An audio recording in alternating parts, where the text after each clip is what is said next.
Thank you again tonight. The first action item, or the second action item on the agenda tonight is to review and approve the minutes for August 21st. And then, of course, the agenda for tonight, September 18th. Is there a motion to approve the minutes for August 21st? I move to approve. Is there a second?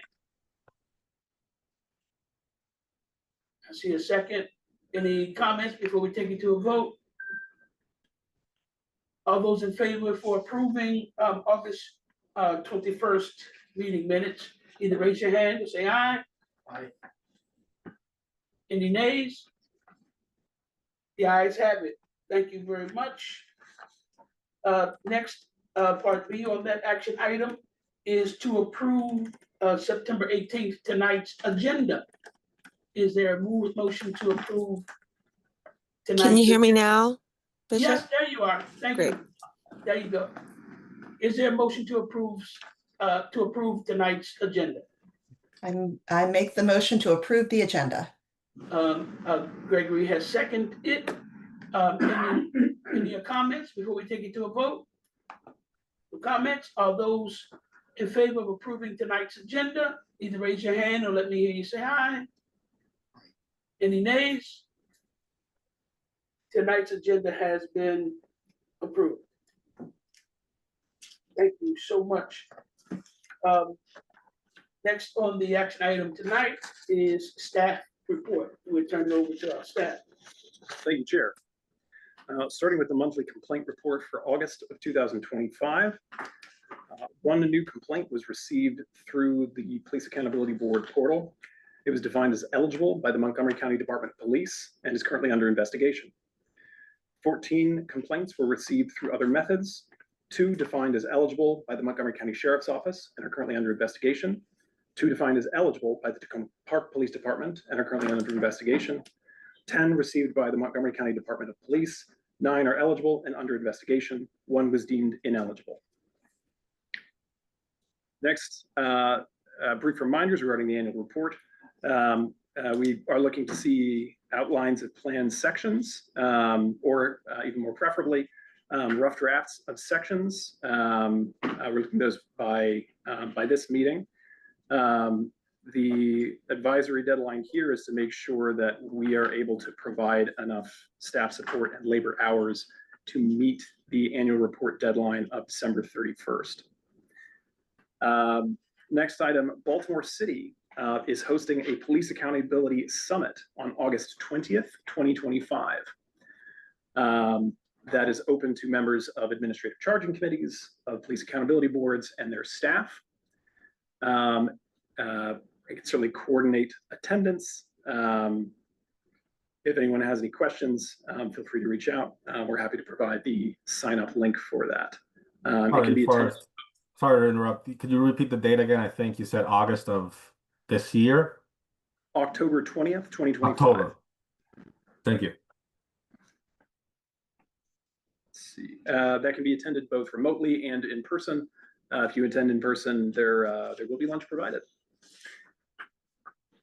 Next, appointment of administrative charging committee members. As you all know, the Police Accountability Board is responsible for appointing 2 of the seats on the ACC, and 2 of those seats appointed are by the county executive, and 1 seat is filled either by the chair of the Police Accountability Board or his or her designee, who is also a member of the board. There are 2 seats eligible for appointment this year by the Police Accountability Board. We are adding a closed session as a personnel matter to the agenda for October 16th, 2025, the PAB's next meeting.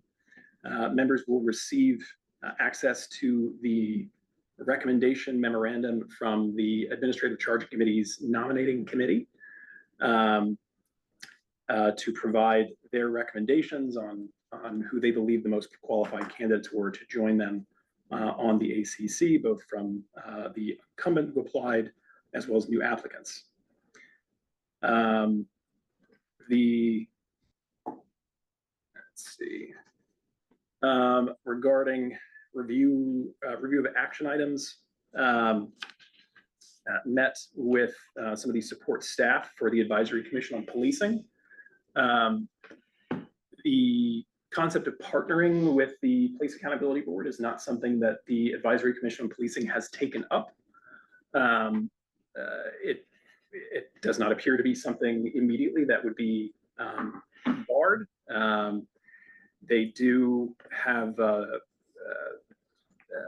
some differing responsibilities from the PAB as far as a direct call to perform outreach. They are also required, if they were to receive complaints, to forward them to the Police Accountability Board, so that the Police Accountability Board could forward them to the proper law enforcement agency consistent with its responsibilities. Although to date that they have not received any complaints uniquely. So there may be places to collaborate. If you have thoughts after reviewing some of their work, certainly you can let the staff know, or and the chair as well, so we can look into either scheduling that for an agenda, or at least querying the support staff for the Advisory Commission on Policing. There have been it's an update for the case viewer and for data accessibility generally.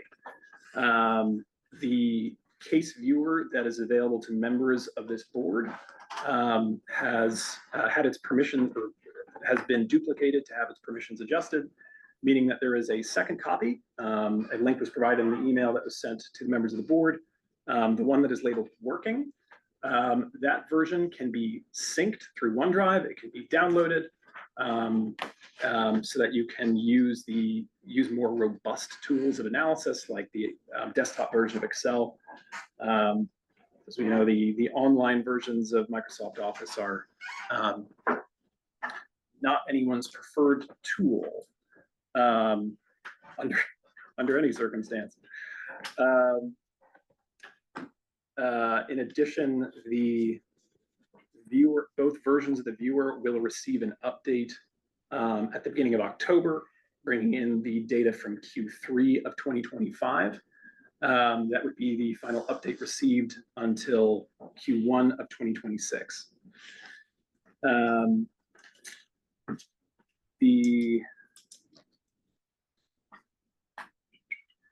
For the version of the viewer that's available for members to work with, you should be able to, once downloaded, copy, paste, create power queries or formulas. If you run into some sort of lingering permission error, let us know. I do recommend that any work that you do, that the first step be taking that information and putting it on a new sheet or into a new table. So that way, any other members who are trying to do analysis in there can do it without any accidental changes to the base information structure. Likewise, once that portion is updated, for example, on October 1st, it's only going to retain information that it is reading off of the source material. So if you add just to the core sheets, the core tables, your work could become lost. It should be recoverable, but just you can, if you have questions on easy ways to make that happen, let us know, and we're happy to walk you through it. We received one request through the portal regarding trend analysis in other counties. We are a little more shorthanded over the last week or so.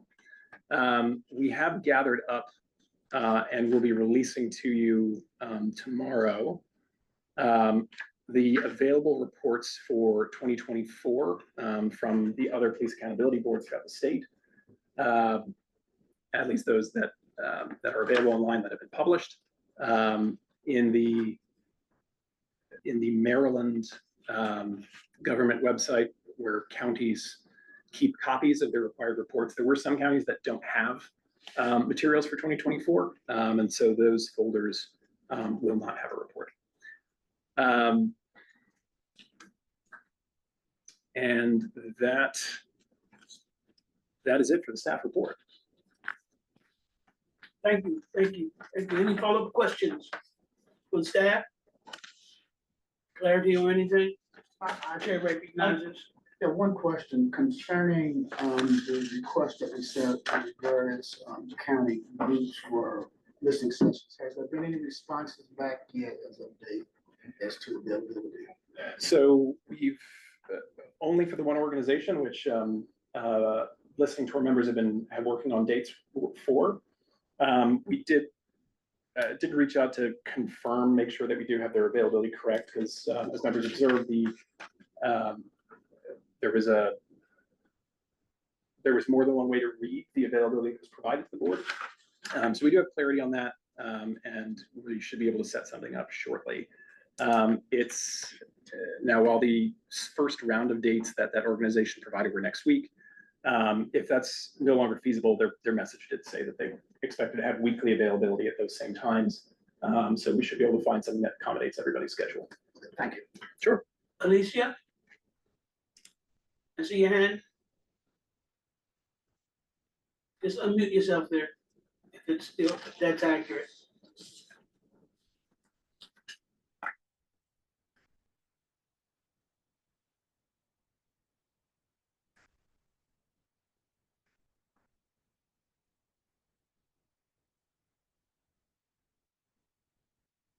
All right.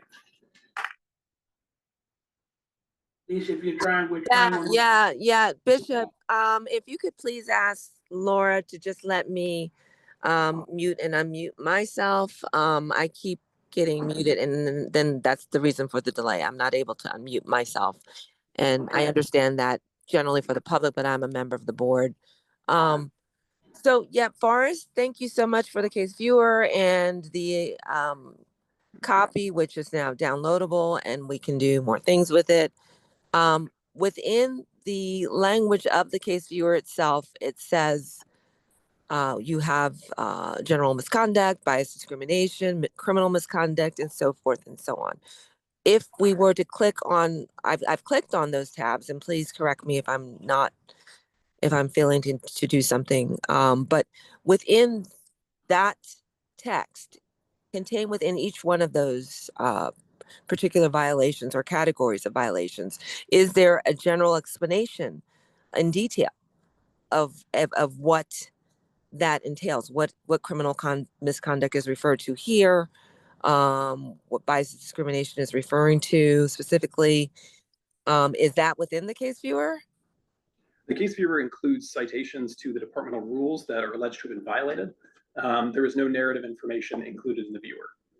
Okay, so there's just numerical rules attached with that, or rather next to each one of those categories. That is correct. Okay, is there a way to maybe provide to assist us and provide the actual text language of the particular violation? Even though I understand the numbers there, is there a way to provide us with the language pursuant to explain what bias discrimination is is referring to, criminal misconduct, and so forth and so on? For each category. Yes, I'm sorry. Certainly. So for are you talking about the specifics of an incident and an allegation, or of No, what the rule prohibits? what the categories that you have listed there. Mhm. Of those categories, can you provide text language attendant to each of those categories? Oh, to the categories or to the rules themselves? Just to make sure Okay, the rule. So we Can you do that, please? We can take another crack at trying to have links come through to the viewer. We haven't had much success there. The citation style does match to what is in the policy viewer. So you can pull up the copies of the rules, the date-specific version of the rules from the policy viewer, but currently it doesn't support linking from the allegation viewer itself. Okay, so the policy viewer is separate.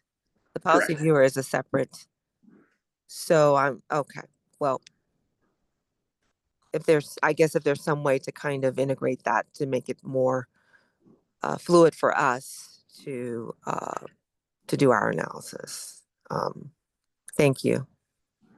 I'm happy to look into that. Thank you, thank you. Any other comments on, or questions on the staff report? We say not missing anyone, don't see any hand. All right, that's it. We will move on to next action item. We may have to cut it a little short of the time, but we do want to at least offer our space here for public comment. I know we have a lot on the table with our visiting agency who come all the way over from Dakota Park. And so we really want to have time with them to work with them. So at this time, we do want to open it up to the public. And our staff will let me know if there's anything written in line or online. But while they're doing that, we do have members of the public and here with us tonight. So we ask that you kind of, just because we have a lot going on tonight, but please, the floor is open. Mr. Landa. If you want, thank you. Ed, please, it's open to everyone tonight. Thank you. I had sent to the PAB a request that you provide information on the webpage, on the PAB's webpage, whenever you have a request from an LEA for an appointment of a trial board member. And I hope that you'll do that together with a link to the page, the LEA's page, where they announce trial boards hearings when those occur. Not asking the PAB to monitor that or provide dates of when the hearing is, but just if you can let us, the public, know when a request has been made by an LEA for an appointment of a trial board member. And that will be, and the link will enable the public to know when trial boards are convened in connection with an appeal of the ACC decision. One further point, and I'll be quick, is there has been at least one instance that I know of in which a trial board has overturned or altered an ACC decision. And I would ask that that is also something else that the PAB should be tracking, monitoring, reporting to the public, because it's important for the public to understand that if civilian appointees are making decisions about disciplinary matters and those decisions are being altered by a trial board, I think it's important for everybody, the public, the PAB, the ACC, everyone, the LEA, well, of course, will know as well as the affected officer. But it's important for everyone to understand what's happening in the works of the accountability and transparency. So those are two connected items. Thank you. Yes, yep, thank you, Mr. Liddell. And I want you to know that the board has, through our administrative staff, received email requests. And as a total board, it is within our advisory scope on how to actually do that. Again, because we don't want to get into where we're trying to report all of this, because that's not in the mandate, but we do, it is been undertaken in our advisory capacity to address that and to see how that would work as something posted on our site. Thank you. I think that's a reasonable request. When I say I mean the board. So, and the last one, I think, now it's new, now that we heard that, is being recorded, we'll take that as well to see what that would look like, because there's a lot of variable parts in that in reference to those type of overturned cases, whether they completed, finished, or but the ACC, that would be more on their purview, passing it up to, so we'll see how that would work.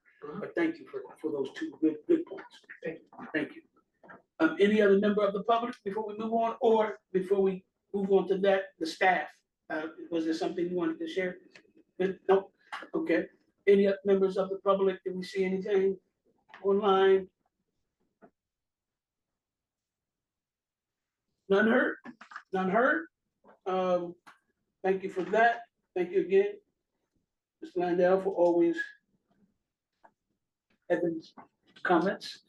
Thank you for supporting. Next action item is new business. I think one of the first things that we want to talk about is, in our new business is officers election. And speak on, of course, rotation of the vice chair seat. This was one of the agendas that we put on last of the 21st minutes to talk about tonight. So I first want to say thank you to our current vice chair, Mr. Ken Kellner, who was not able to be on with us tonight because of a last minute emergency, and but who has served this board as vice chair and in a just a valuable, invaluable, outstanding way. He's staying with us, but he is ready to share rotation of that seed and understand that we want to give other members opportunity. So again, thank you, Mr. Kellner, who will hear this later, for your service as vice chair. He's staying on as a board. So thank you for that. With that, I'd like to nominate for our vice chair, and we're open for any nomination, but I'd like to nominate Mr. George Lubris as vice chair to the back. And the floor is open to any member in reference to that response.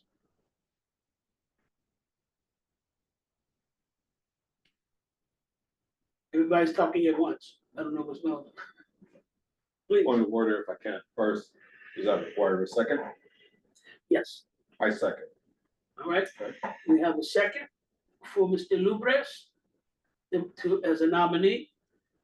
Then we have discussion. Then we have a discussion. Okay. Question, and George, maybe you can answer this as parliamentarian. What happens with that role if he goes to the Parliamentarian? Yeah. Well, basically, actually, that's something we could table and discuss in a later meeting.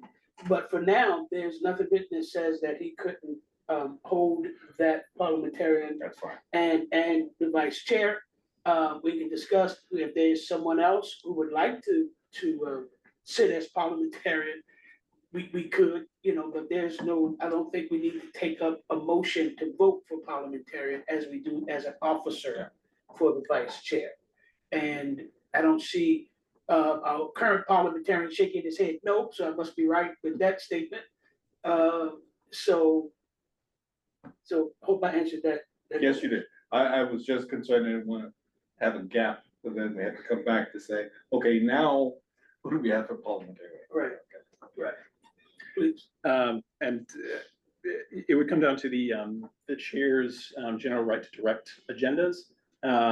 The staff interpretation for the purposes of notice, you've declared that you're going to have officer elections.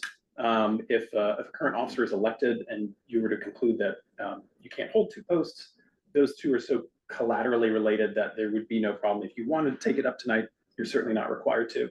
So you have plenty of options open to you. Okay.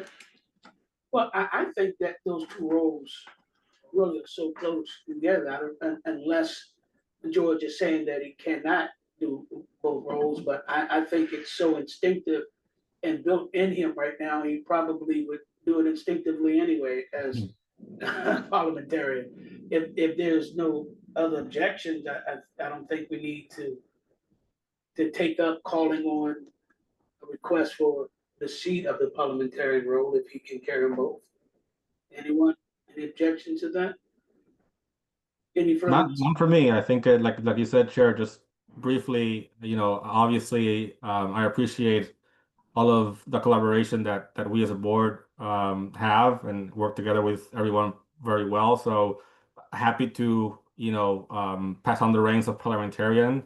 I appreciate the nomination as well. Thank you for that. It's definitely, an honor for me to serve as the vice chair for this board. But yes, I think, this is also sort of automatic for me at this point to think about parliamentarian procedure. So I'm happy to continue in that role as well. And then as we move forward, I certainly would agree that we should formalize a manner of rotation for this role and parliamentarian role, any other role that we would like. Exactly, which is what I think we can do as a follow-up to the conclusion of this vote to create that rotation. I'm sorry, please. No, please, Yeah, wait. to create that rotation for this role. And with that said, he also he told me to make sure that I say this. Our current vice chair right now said he wanted it to be known that he also nominates Mr. Lubre. So wanted you to know you have his nomination and vote as well. But please, George, for us. Can I ask for a technical help? George, I know you were able to unmute yourself. Can you tell us if you did something special? Because I want to make sure Chris and Alicia are able to unmute. They both are co-hosts. So just wanted to see if there was something special you were doing on your side. Unfortunately not. No magic bullet here. Okay. I can unmute now, but for some Oh, reason yeah. it won't let me. Yes, Chris. Okay, we got Chris. All right, Chris. Good to hear you. Good to hear you, Chris. Please, for us. So the ability to elect a vice chair is something that was placed in your enabling statute. The term elect may have meaning. To the extent that you want to have a rotation, you can, as sort of a planned long-term nomination, you would still ultimately have to have a vote, an election of some kind confirming. But the most expedient way, perhaps, in the short term might be after you've completed the election of this officer, the board could simply take a nomination for who is going to be next and hold it in abeyance until the appropriate time. That's staying ahead of the game. And then everyone has plenty of time to think about it and observe and be happy with their choices. That's staying ahead of the game. I like that idea. So, any further discussions before we take this to a vote? Chris, since you were able to unmute, any? No comments. I just wanted to say it's still not letting me put on the video, so I'm sorry, but I'll try to participate just by voice. Alicia, any comments? Because I know you. No comments. No comments. All right. So with that said, we've already been second. All those in favor with electing Mr. Lubres as our vice chair, raise your hand or say yes. There's a thumbs up. I got you, Chris. I see you. Ron, we can't see. Ron, I can't see you. Ron's clapping. He's clapping. So we got Ron, so we have that. All right, saw Chris. I saw Alicia's thumbs up. I saw Alicia thumbs up. Kate, did I see you? Kate's see you. waving, yes. Okay, any nays? The ayes have it. All right, Mr. Luber, Vice Chair. Thank you, everyone. Thank you. And I think we could take up and maybe, I I don't know how if we have to do it tonight. You but- know, you could always take up the nomination. Next time, I give you the expedient. Yeah, so we'll take it next time for that. All right, but that's a great idea that we do that. Thank you. Thank you, Forrest. Great idea. So thank you again, to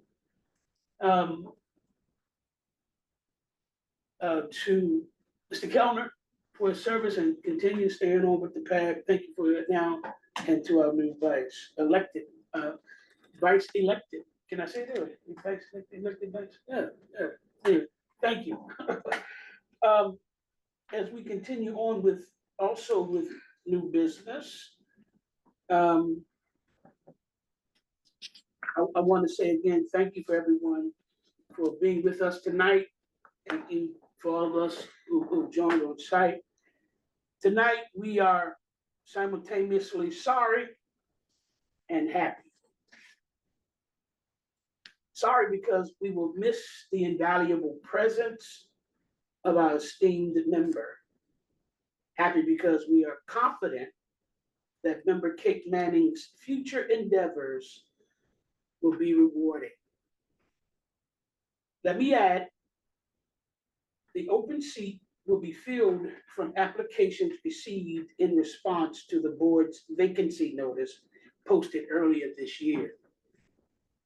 Mrs. Manning, may your future endeavors be filled with purpose and prosperity, just as your dedicated service has enriched the lives of this board and the county's residents we serve.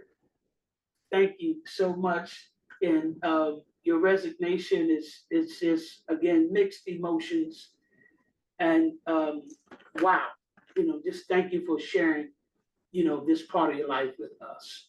I don't know if anybody else want to say anything before we hear from her and then move on to new business. I would like to say something. Yes. Kate, I will miss you terribly. You led us through some extremely important work, and you were just such a gift. Your skills, your presence, your professionalism, such a tremendous gift to this board, and you will be greatly, greatly missed. It's a little hard. Chuck, and then we're gonna get you up with the last word, King Chuck. If we get the vote on this, I won't know. I won't accept it. Okay. Yeah, I just quickly would like to just echo, I'm sure what Lisa said and what everyone is thinking. I think Kate, definitely really learned a lot from you. And like Alicia said, I think that your skills, your talent to hold difficult conversations in the best of light and sort of advance the mission of the PAB has been instrumental for us. Definitely, I admire your work and hope I could continue to see, the great things that you'll do. So hopefully we can keep in touch as well. But definitely bittersweet. Thank you for all of your efforts. And finally, I'd like to say, Kate, having worked with you on various committees has really been a joy. And one of the great things about you have always been the calming, settling individual, pull us all back to center when we go left or right. Thank you for your service, as one would say. We'll be in touch. Absolutely. I was thinking the same thing. It's almost like Mama Kate. When the kids are just up in the uproar, she comes with that calm and voice to kind of bring us back to center. So thank you. Didn't want to miss anybody. If not, Kate, please, any last words?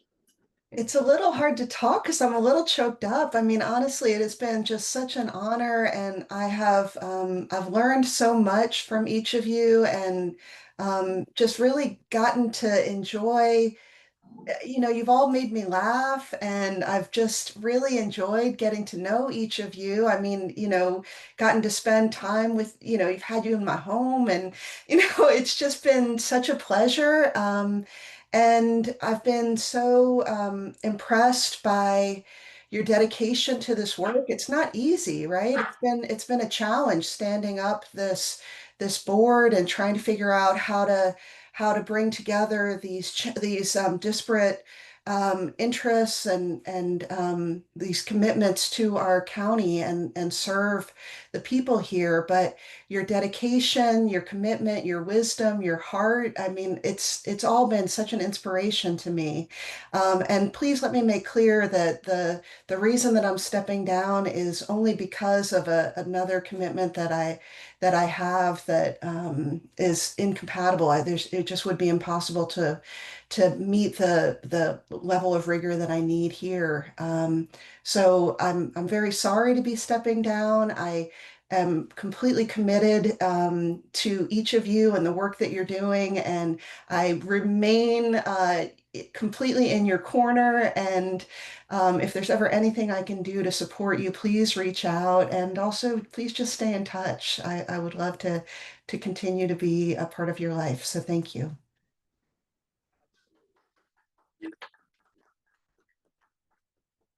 Thank you very much. And just, I want to just add again to make it clear that her open seat will be filled from the applications received in response to the board's vacancy notice that was posted earlier this year. I want to make that very clear just in case anyone missed that. So again, thank you again, Kate, for everything. Are there any other pieces of new business before we move on to the next action item? Did I miss anything? None heard. Next action item, of course, is reason why we're here in our Q3. Board's, of course, questions to our visiting agency, headed by our chief and Tony Ball, who's here tonight, of course, with his deputy chief and a few of his officers tonight. I think it's Captain and LT. Two captains. We have Captain Matthew Mazzotti, Captain Cody Evans, and Deputy Chief Shabu Philippos are here with us. Yes, that are here tonight. So thank you for joining tonight. As we move into the next action item, we on the 22nd of August, the board and the staff sent questions, prepared questions out to Chief Ball and his department. We have received a response on the 15th of September. These questions that we sent out on the 22nd, the questions that the board being reasonably related to the PAB's mandate and its efforts to fulfill that mandate in gathering analysis and trends. We received a response on the 15th of September. The board did not have time as a collective to respond to the September 15th response.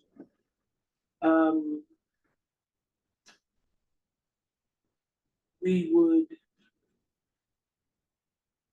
like to be able to, as a collective, have time to respond to that response. The 15th and 18th didn't give us much time, or the administrative staff enough time to kind of reach out to us to get back to you. So we could look at maybe giving us a chance to revisit this as a whole for the agency and the board and the community, maybe in the Q4 meeting or Q1 of next year. Because we want to make sure in our efforts to work together, with the agency that we respond adequately and intelligently and informatively to your concerns voiced in the response. Tonight, because of the shortness of time and the pre-written questions, the path forth with the questions.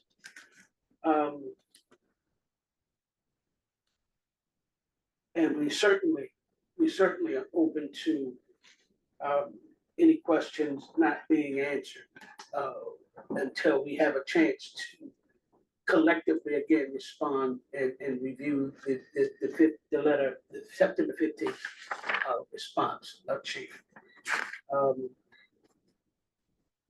It is the effort of the path as it is written, and we all understand that we work closely with all of our agencies, LEAs, and have this relationship that is amicable and transparent on behalf of the public and citizens that we serve of Montgomery County. So with that said, what we usually do from here is just, of course, introduce, and which I think he needs no real introduction for the work that he's doing and his team and leadership. But for the sake of protocol, we'll make the introduction. We have here tonight again, Chief Antonio DeVoe, Chief of the Tacoma Park Police Department. Again, sir, thank you for taking our time in what we know is a busy time for you in today's climate. Normally it's busy, but I'm sure even extra busier now. So thank you for your time, sir. Again, please. Chair, I appreciate that. And just to provide some clarity, the response that was provided to the PAB was on behalf of myself, all of the chiefs, Chief Schroka, Chief Yamada, Chief Neski, Chief West, as well as Sheriff Wee. We all met, excuse me, reviewed the questions, and that's what the collective response was from. When I received the questions, I forwarded them to some of my counterparts in the county, and we met and we felt the questions fell outside the scope of the PAB. And that's why there was the response. The PAB's legislative mandate is to review the results of disciplinary matters and identify any trends in the disciplinary process of police officers in the county and make recommendations on change that would prove accountability. We did not necessarily feel that the questions were in line with that. We thought that it'd be very helpful for us to be informed on current trends, what you're seeing as far as complaints, issues that you may have identified, potential training deficiencies for our officers, and anything else the PAB has garnered from review of complaints from our agencies and adjudicated that would improve police accountability.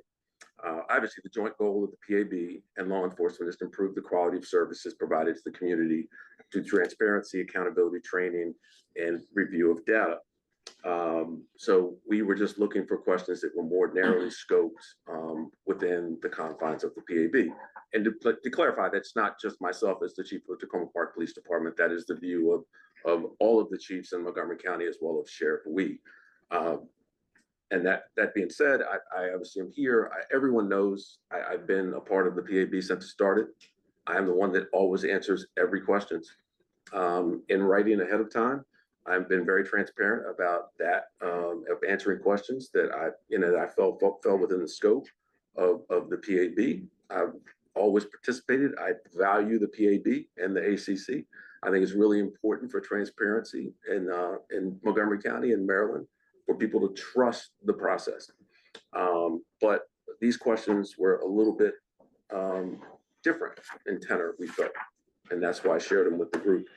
So with that, that's kind of the point of view of myself and the other chiefs at this point.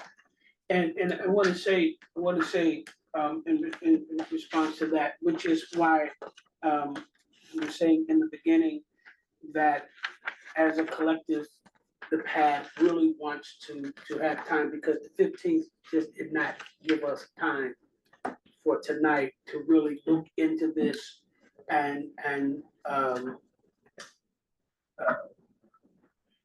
to address it in a way that one shows that we've heard all of the LEAs that had signed this, but also that would express our confidence in our efforts and our work and what we're putting, what those efforts look like that drives us to the conclusion of our analysis and trends.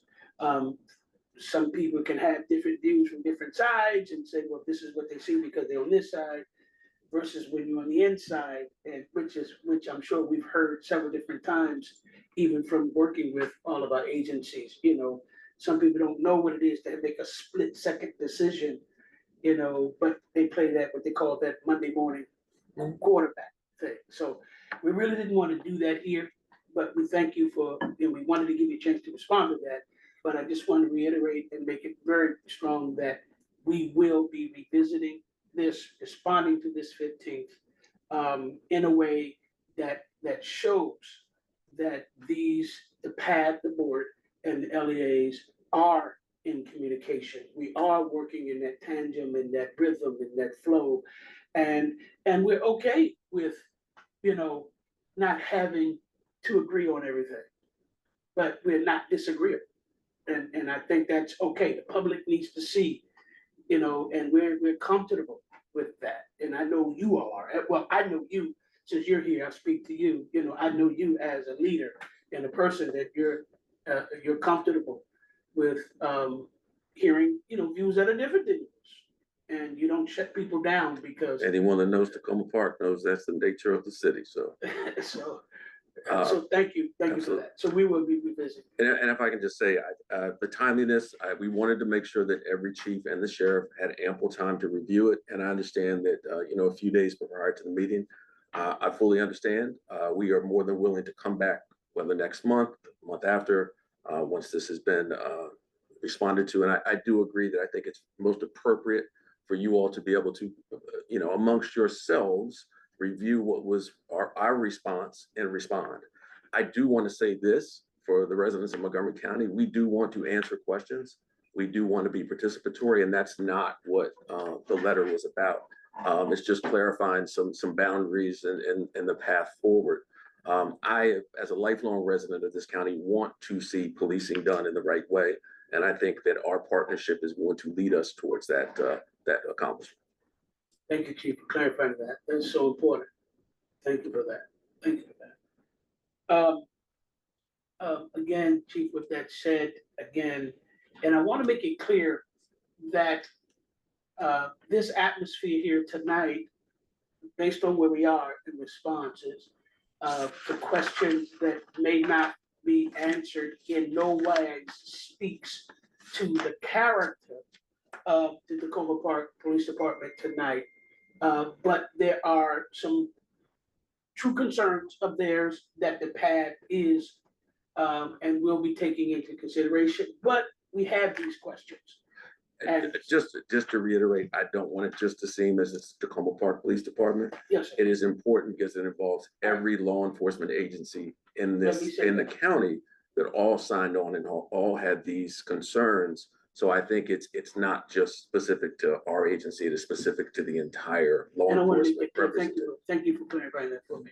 So, and the only reason why I think I said tonight is because we're here with you tonight. Absolutely. But I do want to make it clear for the record that this is a conglomerate. There was a signature of most, if not all, of the LEA's leading staff, the chiefs and leaders. So, and it is important. It's important, especially in today's climate, that we make it clear that just because these specific questions that are of concern are not answered does not speak to the lack of any of these agencies and all of these agencies not wanting to be transparent. That's not what we're doing here tonight, please. Thank you, Chair. Just a clarification for members of the public who who may not follow boards, committees, and commissions closely, the Police Accountability Board is a public body. It's required to follow the Open Meetings Act. The board took a vote regarding the questions it wished to submit, and then submitted those from a prior meeting. Receiving the thoughtful response of the departments on the 15th, while the board members are absolutely diligent in their review of materials related to their responsibilities, there would not be a mechanism for them to have properly deliberated in a way that's conforming with open meetings. A limitation that does not apply for chiefs when chiefs wish to meet. That certainly would be an interest. Try to get all the chiefs in the county together, and that's it. Yes. And then a question from the staff. For the purposes of setting any further discussion on a later agenda, would everyone be comfortable with attaching the board's letter and the response letter as basically as attachments to whatever agenda that it is brought up again, just both so people can, members of the public can review it so they understand what's being discussed, and to make it easier for members of the board to view the letter. I'll speak last on that, but I do have a real strong thought on that. But George, you first, and I think you had something, it looked like something hit you. George first, and then we'll go to Gregory, then I think Chuck may have had his hand. Yeah, thank you, Chair. I'll be brief because I have more to discuss as it relates to the chief's plural response to the board's questions. On the question of the staff, that posed by the staff, sorry, I'd say to confirm, maybe a question to answer a question. The questions that we submitted, are those available to see by members of the public at this moment? Like, if you're suggesting for us that we include the response from the chiefs as well as the PAB's response to that letter, my question is, I guess I'm afraid that whether the public has enough context as it relates to the questions that the PAB asked. I'll clarify. The staff's question was about attaching the memorandum that the board issued on August 22nd with its questions and the response letter received. If the board wished to also add its responsive correspondence, it could do that as well. But our question was just to what has already been transacted. Okay, understood. Thank you. Alicia, I'm sorry, Alicia, before we get you, I want to get Gregory and then you, Alicia, please. Gregory. My thought process when I was going through this, I think it is important for everyone to understand what is taking place as far as questions back and forth to the agencies and us. However, my thought process, I would not necessarily publish our responses either way until we've all had a chance to review and then put them in context as George had referenced earlier. And then there's a complete trail so that no one misinterprets what is taking place. It's not that we do not agree, we're just trying to be on the same page as far as the information that is being given in response to the mandate as the chief needed to be. Good thought. Good thought. Alicia? Yes, Bishop, I wonder if the questions for the record could just be stated for the public, at the very least, for them to hear the questions. Whether Chief Duvall, I understand, has given notice that those questions are not going to be answered. But can the questions at least be stated? Well, I think part of what you said is a good question, but I think I just want to clarify I'm not sure that Chief Ball and the other chiefs said they were not answering questions. I want to make sure that I'm tracking that correctly. That is correct. Okay. I think it's extremely important that we have a chance as police chiefs and as this board to review both memos before we get into the questioning and answering. But no one has said that I'm here, and no one has said that we're not going to answer questions of the board. We just, obviously from our memo, objected to the tenor of the questions. We did not think it fell within the scope of the PAB. So I think that's where the, I don't want to say disconnect, but that's where the issue that needs to be resolved right now. And that's all. This is what we do. This is what it Absolutely. looks like when you're working together. Absolutely. So we're saying that. I just wanted to make it clear that on one hand, I understood Member Hudson that maybe just reading the questions, because as our director said, that because we had to vote on these questions, we had to inform them and all of that, there are certain mandates that we have to meet according to I would say the BCC. Am I right? So for this case, it would be the Opens Meetings Act, and it's less that of anything that you've already done. It's just that to pivot at this point to in order for you all to have had a robust discussion, quorum discussion of changing the questions, you would have had to have a meeting, and that meeting would have had to have been open. Right. That's what I want to make clear. And because of that, how do we do that? I think definitely like what Gregory was saying about the totality of things and clarity, so no one can miss anything in between what's being posted. I definitely like that. If I'm tracking right, that's what you're saying. Correct.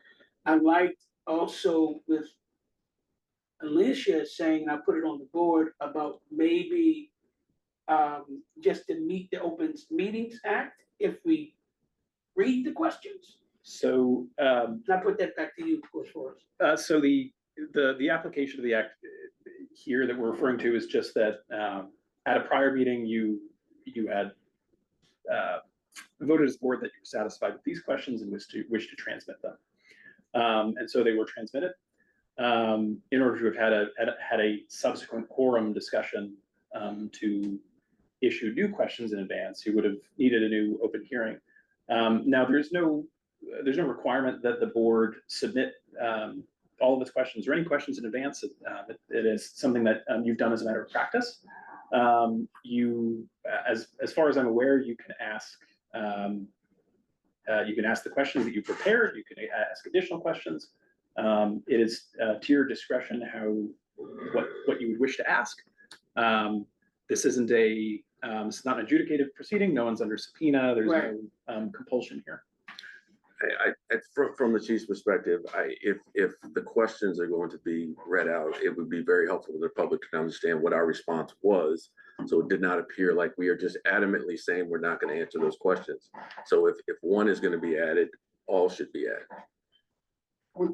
If I may, which gets back to what I'm saying. I'm in full agreement with your. I want context. So that's and that's why we're here, and that's a good point. And what I want to do is we have our new vice and parliamentarian hands up. So please, George. Thank you, Chair. I definitely agree with what has been said here. This is first and foremost an Open Meetings Act effectively. I think it's probably good for us not to circle around it too much and discuss amongst ourselves both the response and our individual thoughts as a working group right here. And the PAB can go back to determine what the board itself as a unit would respond to that. But I for one, and this is just speaking for myself, would appreciate the opportunity to better understand the thought process behind the response that we got from the chiefs, and potentially provide a little bit more context ourselves as to why we asked these particular questions. Again, I think because this is an open meeting altogether, I don't think it would be necessary for us to hold on to our response to discuss at a later time. I think we can form some opinions at this point in time use this time to work together. And I agree with you, Bishop. I think that you said that, and Chief Duval, from the very beginning, I'll say that I have had appreciated all of the effort that you yourself have put into supporting the PAB and the way in which we together can move forward. That has not changed. But again, I think it's important for us to potentially take this time, since the chiefs are busy, to sort of advance our conversation in that direction. If I could just say, I appreciate that, but understand there are 6 other chiefs involved. And if we're gonna have a comprehensive conversation, a public conversation about the memo that they signed their name to, I would want them to have the opportunity to speak for their agencies and themselves as well regarding the memo that was sent on behalf of multiple chiefs and head of various agencies, not just myself. Thanks for clarifying that, Ben, too. Alicia, I see your hand again. Yes, it's becoming quite circular. Can we read the questions? Can we read the questions? And then from there, I agree with George. Can we proceed with reading the questions, hear the response, and then move to, as George has suggested? Well, and I think this is what we're talking about now, Bishop. But well, I'm sorry. In reference to reading the questions, Chiefs Duval, on behalf of the other chiefs, is saying that if we read the questions, then their initial response to the August 22nd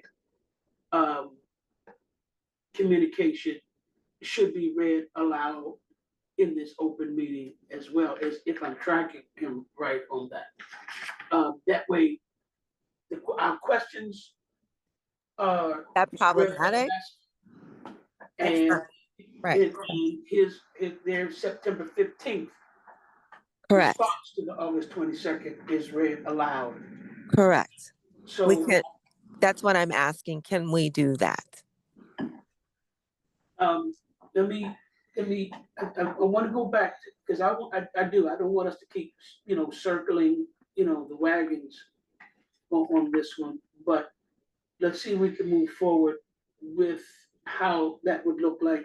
George, Yeah, I guess I wonder the extent to which we can summarize what has been communicated. I don't mean to paraphrase, but I sort of want to be able to discuss.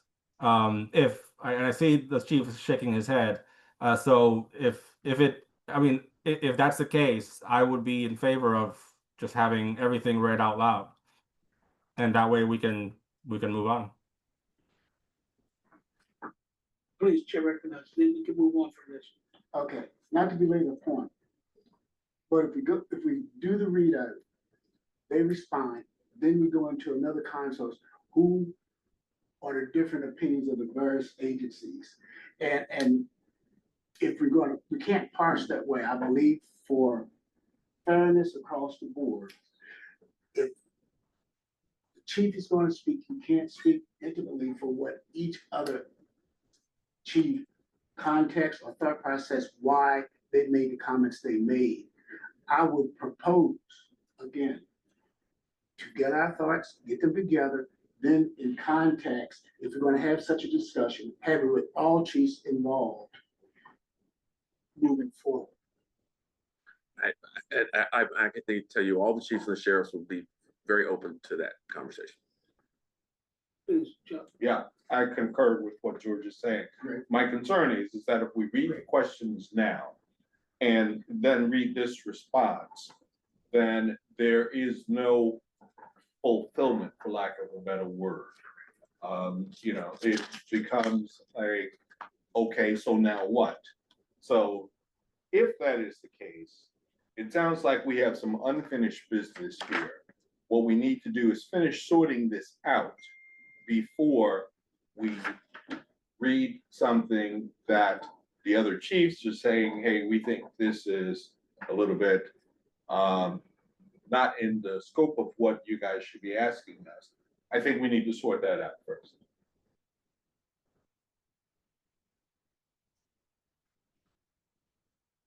So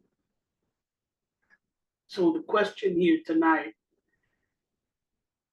one, I think we all understand that our goal is to remain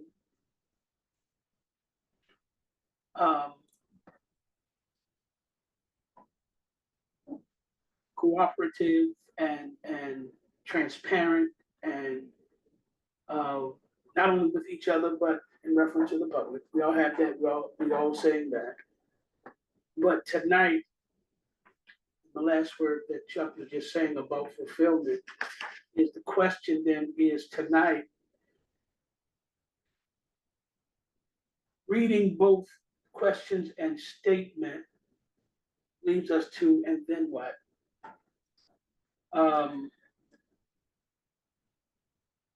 So is the real thing then, as the chair I'm thinking about, is the real thing then an issue of saying,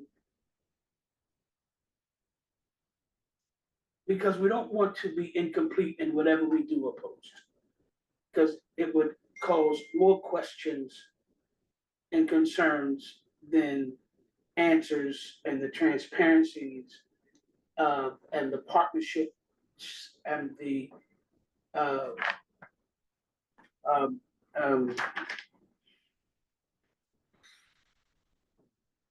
for lack of a better word I'm thinking of right now, the workable, amicable partnerships that we are working toward and have been working towards since the existence of this path, and speaking in reference to Chief Duvall, specifically his efforts from the beginning with working with us. So I'll put this question out so we can stop circling this, because what I'm kind of sensing is, I don't know parliamentarily if we can do it this way, I don't know, we haven't yet answered. Is this something that we have to address tonight in its incompleteness? Or is this something we could do, and I'll ask, and I see our director hand is already on it. Or is this something that we could make a motion to table until we reach back out with all of the agencies to come back and speak? So when we reach out, even if it's the Q4, to the public, everything is out in the open, all sides, all correspondence, all of the work that, because I did in the beginning say that the board does need time as a collective to look at your response, because we just didn't have time. It was sent on the 15th, today's the 18th, we just didn't have time. So I'm gonna stop there because I don't want Forrest to lose his thought. So it is, there's no real restriction on you either way. It is the board's meeting. You can, you had placed these, placed it on the agenda that there would be question and answers, or at least questions. You had determined as a board which questions you would wish to ask. You also have the ability to ask additional or different questions, because you're not beholden to what you've already announced, what you've already transmitted in terms of questions. That's something that the board had picked up in order to give everyone additional time to prepare. You are still joined by Tacoma Park Police Department tonight. You can certainly ask questions related to the department that wouldn't necessarily call on the Tacoma Park Police Department to answer anything on behalf of the other chiefs about their departments. To the extent that you want to try and have a larger discussion involving all the chiefs, I think, as had been observed earlier, it can be difficult to get everyone in the room at the same time. But that doesn't mean the board can't make the effort. Let me just say, there's a commitment from the sheriff and the chiefs to resolve this issue. So if there's a scheduled meeting in October, all the chiefs will be committed to being. All right, let's do this. And because I think there are a couple of questions that I know Vice Chair Lubres has that I think could be asked and answered specifically by Chief Duvall and his team. That is not related to the concern in the September 15th response. Chairman, may I ask, are they the questions that were posed earlier, or are they separate questions, if I just may ask? George, do you have the question? See which one is yours? Yeah, I can jump in, but I know Alicia's hand is up.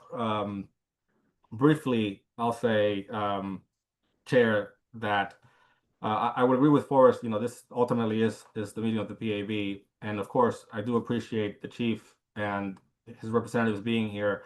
I think in the interest of our work continuing, and in the collaboration that we want, as well as the public interest, I would rather make sure that we take the time to, out of respect to Chief Duvall's request, take the time to look over the response and provide us a separate response so that we can meet together with all the chiefs, considering the commitment that has been made, so that we can discuss this.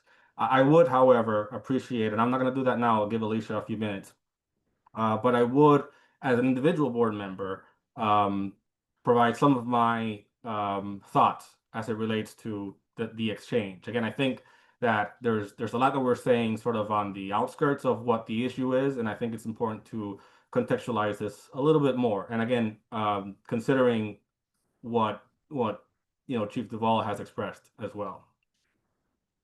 Okay, Alicia, and then we're gonna make a decision and do something here Yeah. after. Yeah, I think for transparency, I think that anybody watching this, the public, is probably confused as to what's going on. So I thought for the purposes of transparency that it would be good for us to read the questions, and it's fine for Chief.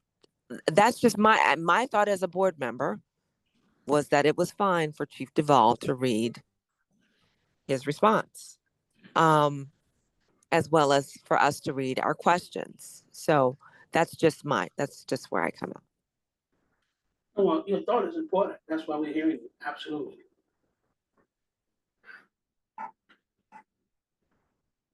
All right. So if we're going forward,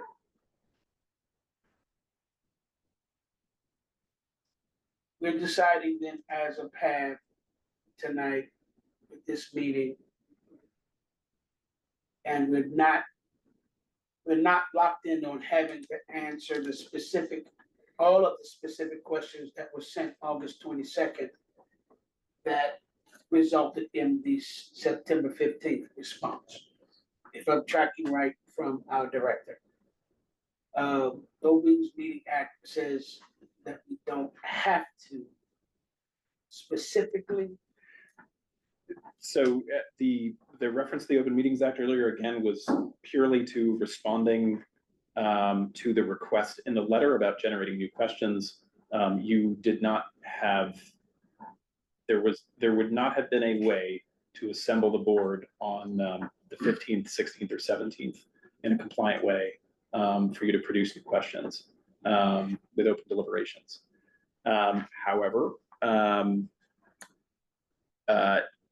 the practice of issuing questions in advance is something that you all adopted for clarity, but it's not something that you're compelled to do. All right. Okay. All right, let's do this. I don't know if this has to be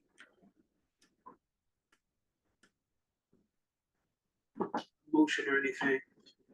I think earlier our director asked if we wanted the memorandum, August 22nd memorandum that was sent out with questions to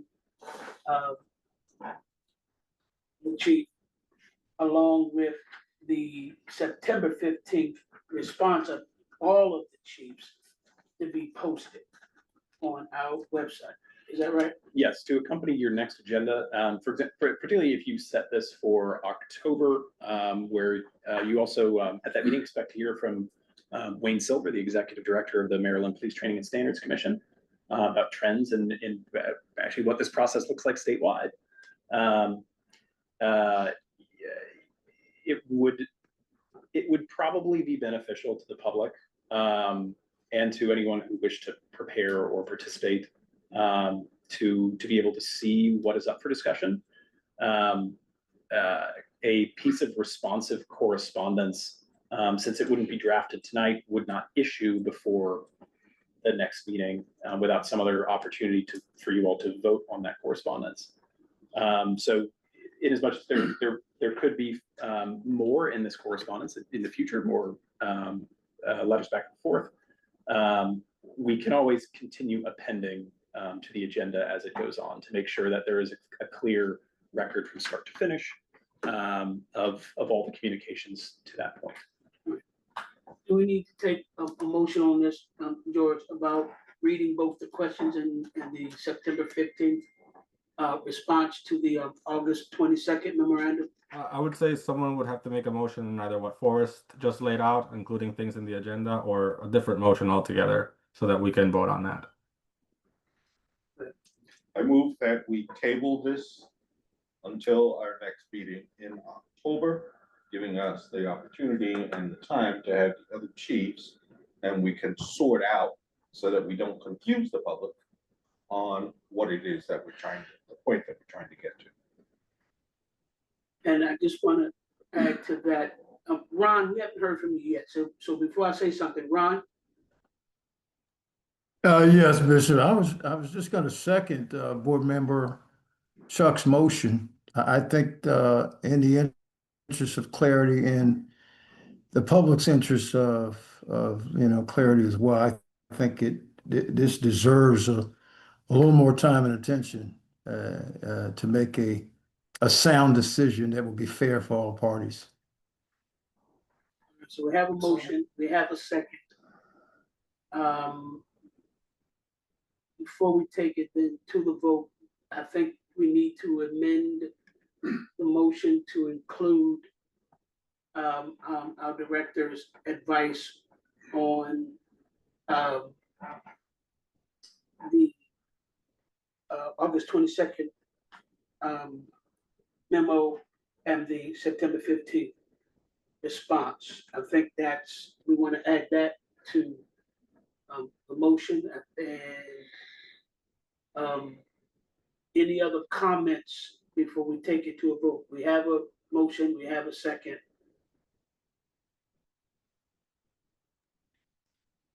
George, see your hand. Yeah, I'll take the opportunity to provide some of my own commentary and respecting again the board's path moving forward here.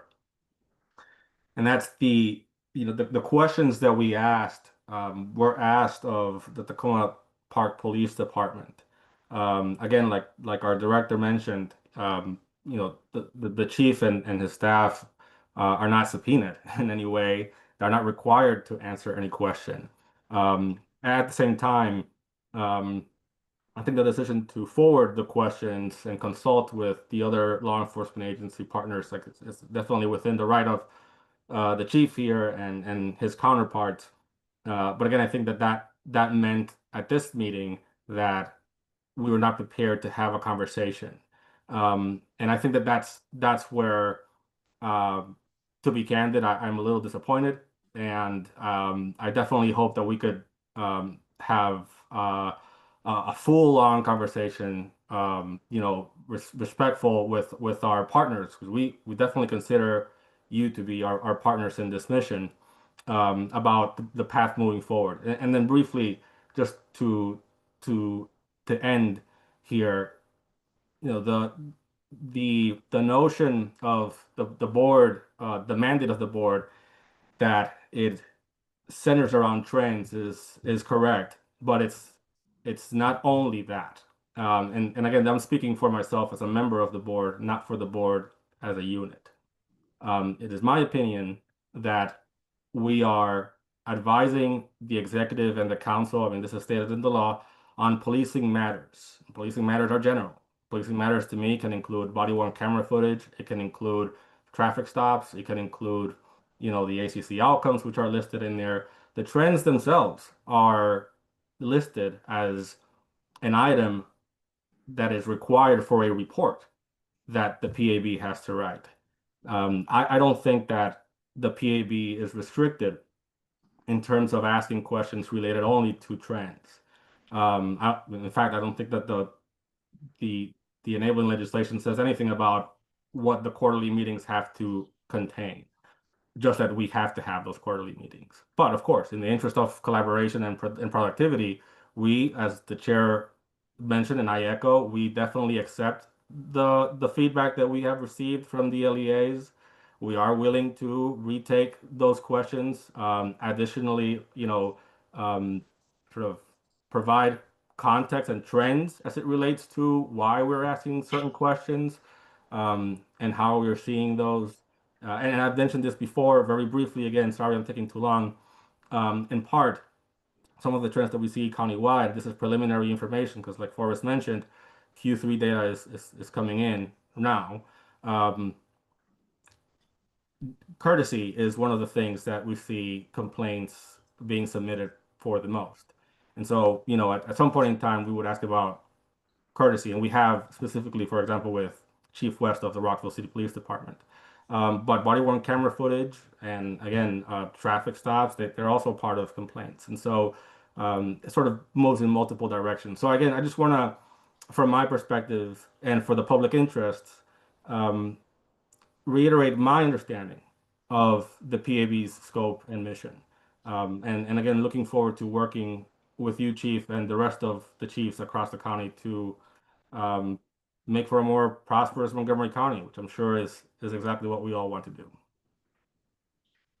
Thank you for saying that, and I'll give my final remark before we take it to the vote now, because you kind of echoed some of the things that I wanted to say, which is why I said in the beginning that we really needed time as a collective to respond to the September 15th response from all of the chiefs,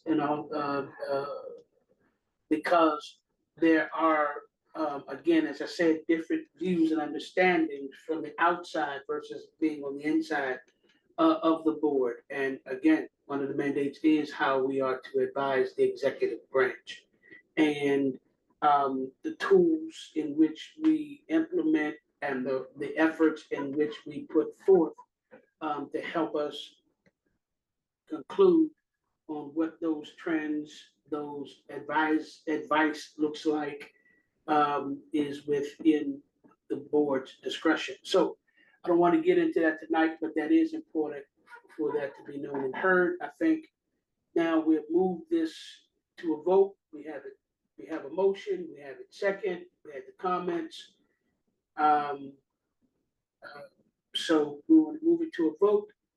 And the vote is, for the sake of clarity and transparency, and to give the board, as a collective, time to respond to all of the LEA's chiefs' September 15th response to the August 22nd memorandum, and that those two pieces of memorandum and response be placed together. Is the motion. All those in favor of that, either raise your hand or your thumbs up or aye. Okay, and any nays?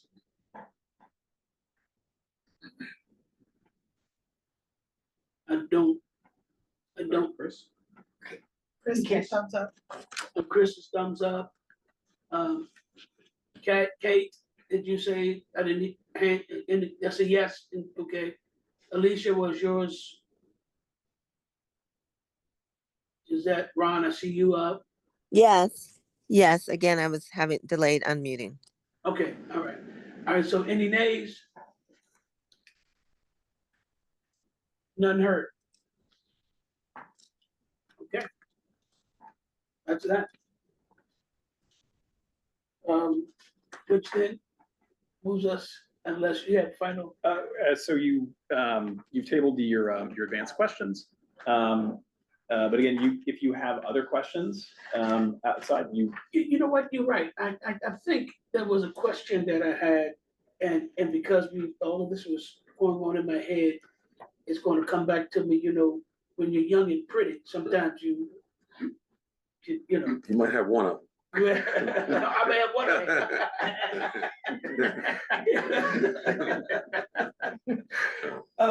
George, I think you shared a question with me for Chief DeVoe. Is that right? Or did you want to? No, I think the questions that I shared with you were all part of the questions that we sent out. All right, so we'll hold that then. We'll hold that, please. The staff would offer a question if the board is willing to take it. Staff, chair recognizes staff. Thank you. Chief DeVoe, your department, as I understand it, has a place where members of the public can see if there are upcoming trial boards. Is that right? Yes. Yes, sir. And is that public facing? Is there a login to get to that? I'm not quite sure. Yeah, it's on our website, and there's a link to it. If you go to our IA site, there's a link to it, and it's controlled by our IT, but it should be there. For the locations listed, looks like one coming up in October, the Hefner Park Community Center. Are your trial boards expected to be held exclusively in person, in a hybrid fashion? In person. Yeah, the trial board is going to be held in person, but there's going to be a hybrid element where members of the public can come to another building and view it. We're working on the streaming aspect of it. Hefner building is relatively small. It's not going to be able to hold a large number of people, so we're going to stream it. Or it's not something they can come in person, but it's a very small venue, so there's overflow. If someone wants to view it, they still can view it in real time. Are there any? So, for example, the Department of Police will sometimes hold a trial board at the department headquarters in Gaithersburg. That building, you do have to go through security on the way in. Are there any security procedures that attendants would need to know about for your venue, or other rules that they need to be mindful of coming in? Yes, absolutely. So we will have an officer there to check people with it's called a wand. So there's no weapons or anything allowed in the building.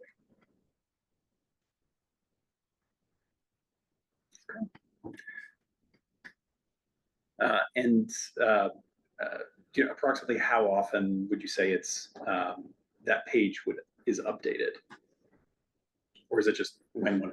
Yeah, there's no need to update the page unless you have a trial board that comes. This is our first trial board, so there's been no necessarily updating this as of yet. But once we do, if we do have trial boards, then obviously we'd be updated in real time as we have the trial boards. Thank you.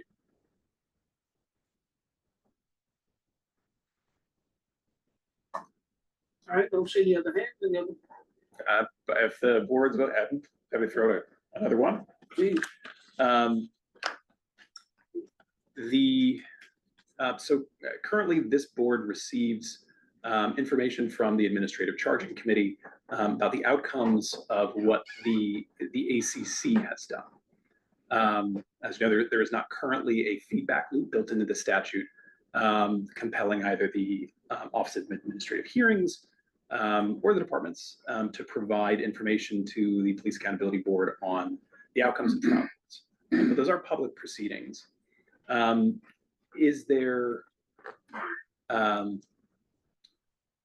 do you have any thoughts on affirmatively providing those dispositions to the board, or relatedly, or to providing information about instances of officers who have elected not to seek a trial board but have accepted the recommended discipline? So I'm not sure 100% tracking the question, but I believe now that the civilian member of the board is reporting out to the PAB what the findings are. So that for that mechanism, is that not correct? There's no requirement. They are compensated for sitting on the trial board. There's no automatic system or thing that would require them as part of having been an appointed member to report back. It would be purely by request, which I suppose you could say this would be as well if the board were to ever inclined to ask. So really just see if you have other thoughts on who would be a party that the board could query about how the trial board turned out. I would hope that the ACC would be providing the information. So if the ACC is reviewing our cases and understands the number of trial boards, if there isn't a trial board, there should be a resulting agreement that the officer accepts the punishment. So any case that comes from the ACC with sustained findings will either result in a trial board or will result in the officer accepting the punishment. So I think the ACC would be the best conduit to provide that information to the PAB, which I think is very valuable in that sense. As far as the number of cases that come back with non-sustained findings, once again, that's that the ACC would be the best repository for all of that information.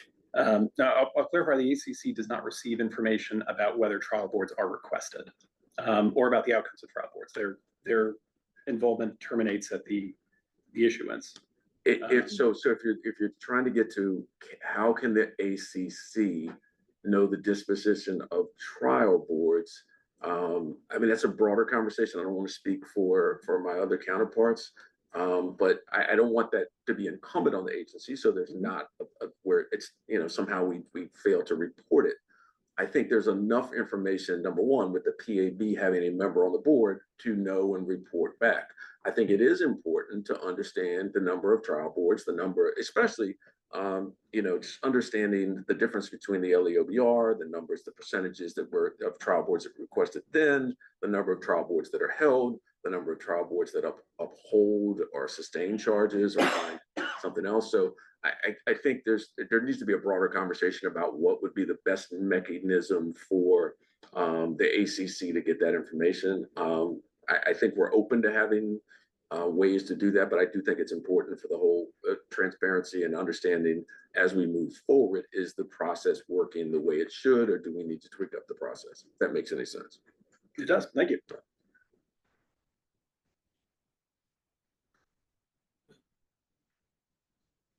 I don't think there's any other questions for you tonight, Chief. And thank you again for just showing up tonight and talking with us and listening and talking and re-listening and talking again. I think it reaffirms your statement that you are here to be in good partnership, standing and working. So I think that proves it tonight. So thank you tonight. I appreciate that. If I can just say, I just want to be crystal clear to any public members of the public that are watching.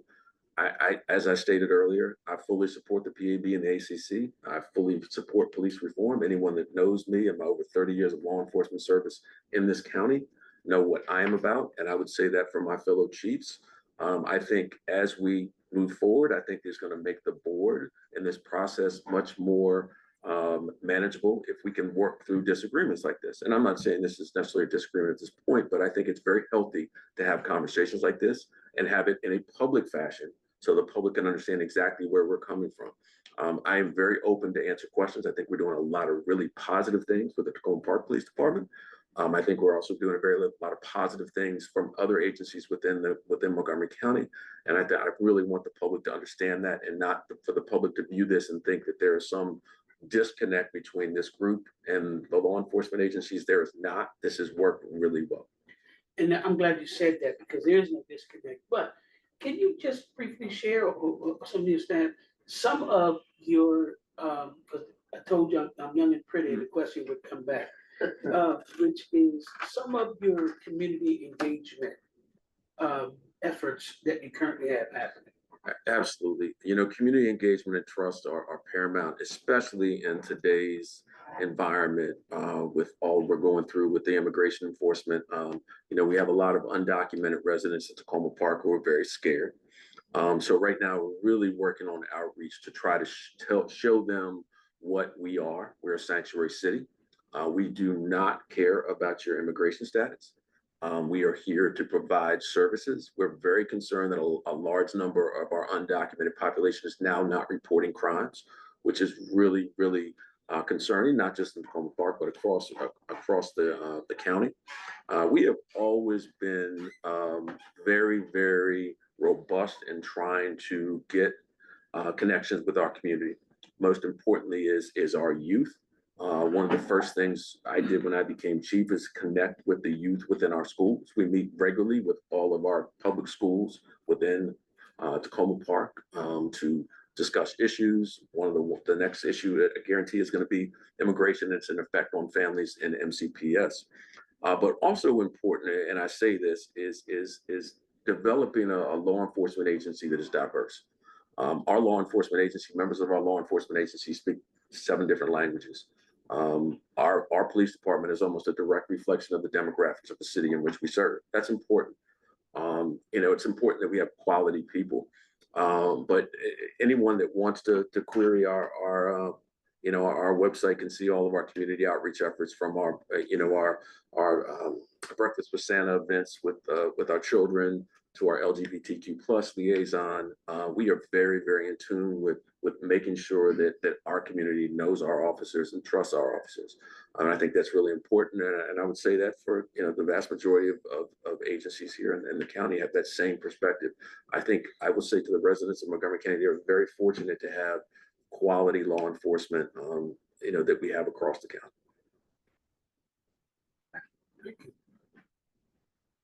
Thank you again, Chief. I think we rounded up to the next action item, which would be any final announcements or anything like that. I believe you also had a space for questions to the board from the Tacoma Park Police Department, I think. Thank you. Skip right past that. Wouldn't that? Yeah, I think the reason why I skipped that subconsciously is because we tabled the question for tonight. I think it's only fair that. I think that's fair. And Bishop, if I can just say, I know we may have the next meeting may be collectively with all the chiefs. I really would like the opportunity to come back and have that individualized meeting so we can discuss the Tacoma Park Police Department.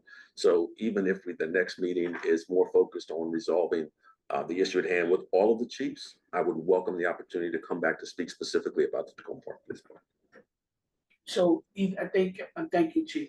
But as you were speaking, I caught in my purview the parliamentarian. So either we could announce action item number 7, and then you say no, hold, we have no questions, or we would probably have to make a motion, George, or did we just let that be in the first motion because we saved the questions? How about I save you and say I have no questions? Right. Yeah, That exactly. makes I was it- going to say that makes would it- be probably easier. Yes. I have no questions. That make it easy. That make it easy. That makes it easy. All right, so now we move on to action item number 8. Thank you, sir. Announcements. Final announcements from the staff. Let's see. Let's make sure.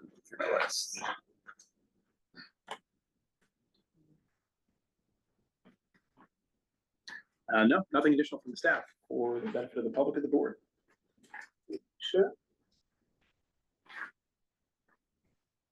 I don't know if there's any final alibis or anything like that. Some final words. Again, Kate, thank you so much for your invaluable presence and service. We are going to miss you, but we know your next steps will be prosperous and healthy and beneficial to you. And we will stay in touch. I'll do one of those, hey, I was in the neighborhood. All right, so thank you again, and yes. Just once you've completed your. No, I'm Okay. kind of short of that. Actually, just revisiting an item from earlier regarding the appointments to the Administrative Charging Committee that the board will be handling in October at its closed session. So it's noted that everyone on the board will be receiving access to the recommendation memo. I want to clarify that for the purposes of county law, that we're reminded by boards, committees, and commissions, the county executive's office, that the recommendation memo is part of a personnel file. It's confidential to the members of the board. It's not something that will be available to the public, just to you all in your official capacity. The initial guidance we received for supporting materials, such as resumes, was to make those available to your elected officers. They are strictly confidential, and as a quirk of the way that vacancies were historically handled for the PAB and ACC, they were jointly announced. We expect that to cease next year, that they will have their own separate application portals. But because they share an application portal this year, and in prior years, the initial advice was to be cautious with the handling of those documents, since they also are people who are your prospective colleagues, and ordinarily even members of or only members of a nominating committee drafting recommendations to the executive from the board would actually be able to see the resumes. So that is currently what we're set up to do. If the board objects, if the board wants everyone to receive all of the supporting materials, we can make further inquiry. But just to put that on everyone's radar this evening before you break.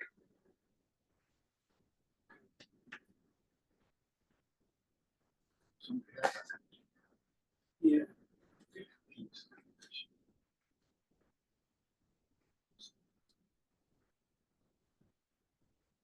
So you probably can do that 16th meeting.